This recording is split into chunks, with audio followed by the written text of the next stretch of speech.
Rob, really good to have you with us, and thanks for getting up so early to speak with us. Firstly, Doge department, I'm sure Elon Musk has had much to do with the naming of this department.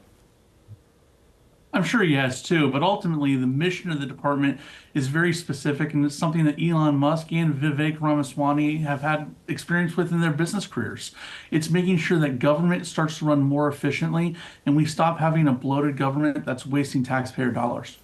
And of course, bloated government, I mean, the terms that are being used are restructuring. Elon Musk himself says that this is going to send shockwaves through the system.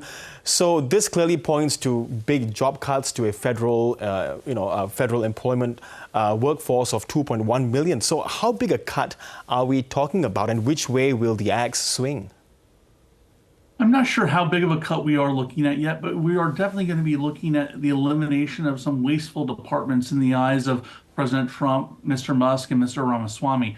I do know that President Trump has already talked about eliminating the Federal Department of Education and taking that money that's allotted there and sending it directly to the states, because ultimately he believes, as does Mr. Musk, that local communities have the best intentions when it comes to creating a curriculum for our students, and we should not rely on a federal bureaucrat thousands of miles away that might not know the needs of a local community.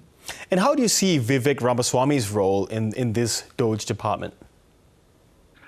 Quite frankly, he's trusted by the Republican movement, and he has shown his experience, through business, not only when it has come to his own personal businesses, but growing and cutting waste at other facilities when he has acquired businesses. He knows how to work with people like Elon Musk, and he understands what government services are essential and what are not essential. And so he's really going to be able to put that political lens on top of what him and Elon are trying to do and make sure that we're not getting rid of government services that are required and needed by a vast majority of Americans. Yes, Rob, I'm aware that Doge will sit outside of the administration, but could there be a risk for Elon Musk of serious conflicts of interest here, given his companies have various contracts with the US space programs, but also at the same time has big investments in China, and we're talking about super factories for Tesla in Shanghai, for instance?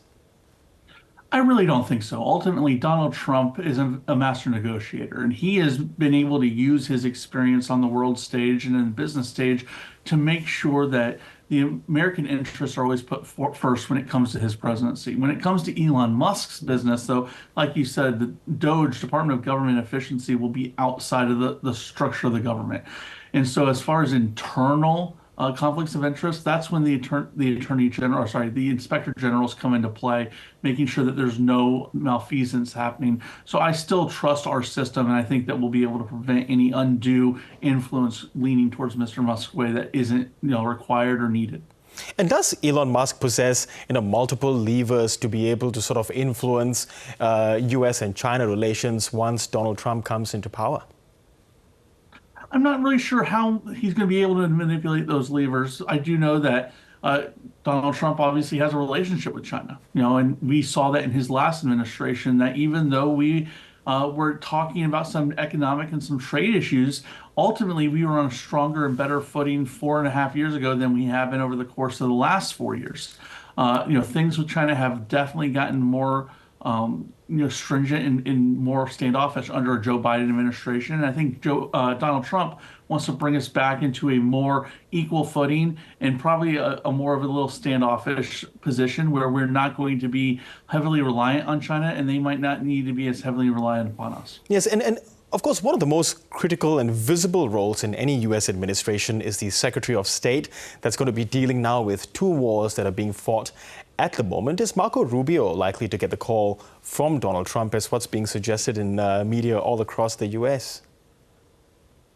I've heard that as well. Obviously, President Trump has not announced that pick yet, and so it's all speculation. But Senator Rubio is a lifelong diplomat. He's a great statesman, and he would bring a great voice to the State Department to help, accomplish Donald Trump's vision on where we want to go. Ultimately, like you said, there's two wars going on, one in the Middle East and one in Ukraine. The one in the Middle East has already acknowledged that they're ready for an immediate ceasefire and end to that war once Donald Trump was elected. And I'm pretty sure that we'll see the same in Ukraine. ultimately neither Vladimir Putin or Hamas want to deal with the Donald Trump presidency and what that potentially could mean for their organizations or their nations. And so I think we're going to see an end to both those wars very quickly. Yeah, I want to look at the situation in the Middle East first. What are we expecting from the Trump administration when it comes to Israel's war against Hamas and Hezbollah? Is he being swayed in any way by, the enormous loss of innocent civilian lives on all sides of the conflict? I'm sure it's definitely coming into his calculus, right? At the end of the day, Donald Trump is not a fan of war. He does not want to see war continue to be perpetrated throughout the rest of the globe. But ultimately, he is a supporter of Israel. The United States is a supporter of Israel, and we will always stand with that most important ally in the region. I think it's important to show that we need to make sure that Israel feels protected and that they know America is not going anywhere, and we're going to continue standing strong with them. And in that vein, the former Arkansas Governor Mike Huckabee, he's looking likely to be appointed the U.S. ambassador to Israel, but he is a supporter of Israeli settlements in Palestinian territory, something that is of the opinion of the International Criminal Court to be illegal. So how is that going to inform us about how the Trump administration is going to settle this issue? I think ultimately this is going to be an issue that is settled between Israel and Palestine. Mike Huckabee is a former governor, former presidential candidate in our country, and there's probably nobody more qualified to talk about the American-Israeli relationship than him. Ultimately, his goal as our ambassador there in Israel is to represent the United States interests within that country and to be an ally to the Israeli government. As far as the settlements, I think that's definitely something that's going to become part of the conversation more and more over the years.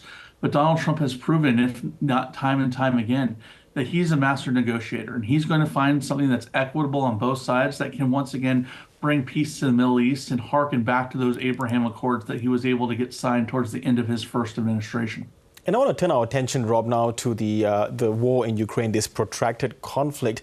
What's your response to suggestions that the Trump presidency, and it's quite a widespread suggestions, that this would lead to Ukraine conceding significant territory to Vladimir Putin? I can't really speak to that because ultimately we don't know what those negotiations are going to look like. But what I can tell you is Vladimir Putin does not want to be in a war with the United States, specifically with Donald Trump.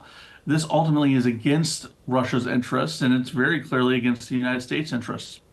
When it comes to Ukraine, what we need to do is we need to make sure that Donald Trump makes it clear the war in Ukraine should not continue, that Ukraine does not have a spot in NATO, according to President Trump, and that he will not admit them to NATO, and that we need to make sure that we are holding strong on our promises that we made when NATO was stood up, and that our guarantees that were made to Russia, we do not infringe upon those. Because once again, if we continue to break the promises or the negotiations that were made, at that creation, what does Russia have to do but trust us? And if we continue to break our word, they're not going to. So Donald Trump really has to come in and do a lot of fixing of what Joe Biden broke in that region and some of the rhetoric the Biden administration used that could have caused some unnecessary tension and fear with Russia. And we're going to have to roll that back. And I think that Donald Trump is the man for the job. I'm interested to get your thoughts on how Republicans are feeling about Donald Trump. Will he be different in some ways in terms of, especially now that the cabinet is being lined up? Because, the first administration was characterized by so many hirings, so many firings in the form of Rex Tillerson, Anthony Scaramucci, Gary Cohn, and Steve Bannon. Do you expect, or do Republicans expect things to be different this time? I think that you can just see from his election, his mandate here on election night last week, that he is going to be governing very effectively, and Republicans are standing behind him and with him.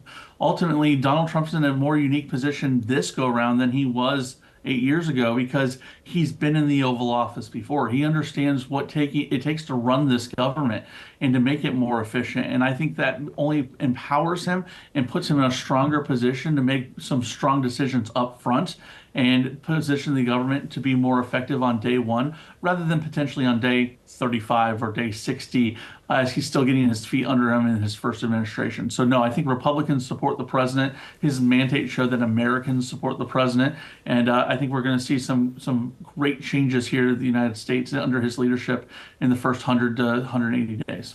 Okay, Rob Burgess, really appreciate your time and really hope to have you on the program once again. Thanks for having me.